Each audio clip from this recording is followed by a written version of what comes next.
حضرت عمر رضی اللہ تعالیٰ عنہ کے دور حکومت میں اسرائیل یعنی یروشلم پر عیسائیوں کا قبضہ تھا۔ بیت المقدس کے ہی احاطے میں انہوں نے گرجا گھر تعمیر کیا ہوا تھا اور یہودیوں کی نفرت میں عین تابوت سکینہ والی جگہ پر وہ گند پھینکا کرتے تھے۔ یروشلم کی فتح کے وقت جب حضرت عمر وہاں گئے تو عیسائیوں پر برہم ہوئے، وہاں صفائی کروا کر مسجد تعمیر کروائی اور قرآن میں موجود معراج والے واقعے کی نسبت سے اس مسجد کو مسجد اقصی کا نام دیا گیا۔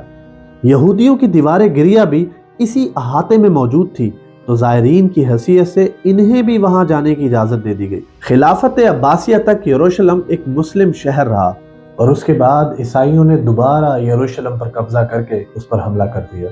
یہاں تک کہ صلاح الدین ایوبی نے عیسائیوں کے خلاف 50 سے زائد جنگیں کر کے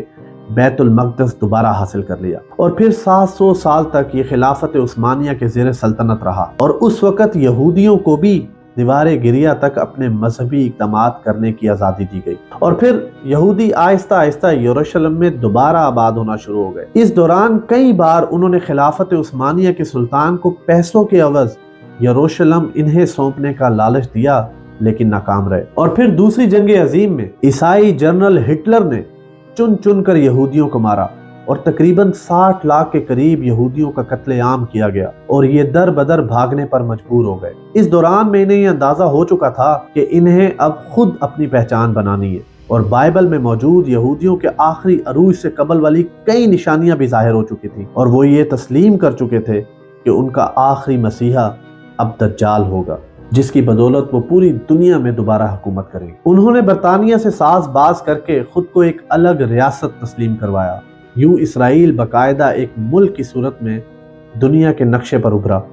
اور پھر آہستہ آہستہ انہوں نے فلسطین اور دیگر مصری علاقوں پر بھی قبضہ کرنا شروع کر دیا۔ عرب ممالک اسرائیل کے خلاف جنگ پر آئے لیکن اس وقت تک یہ خود کو اتنا مضبوط کر چکے تھے کہ عرب ممالک کو اس چھوٹے سے ملک سے منہ کی کھانا پڑی۔ عیسائیوں نے بھی دیکھ لیا کہ اب ان سے لڑ کر کچھ فائدہ نہیں ہوگا تو باقاعدہ گرجا گھروں میں پادریوں نے تقریبات منعقد کی اور یہودیوں کے لیے معافی کا اعلان کیا گیا۔ یوں سیاسی اور اقتصادی مفاد پرستی نے 2000 سالوں سے ایک دوسرے کے ازلی جانی دشمنوں کو ایک صف پر لا کھڑا کیا اور پھر قرآن کی بات سچ ثابت ہو گئی کہ یہود و نصارہ ایک دوسرے کے دوست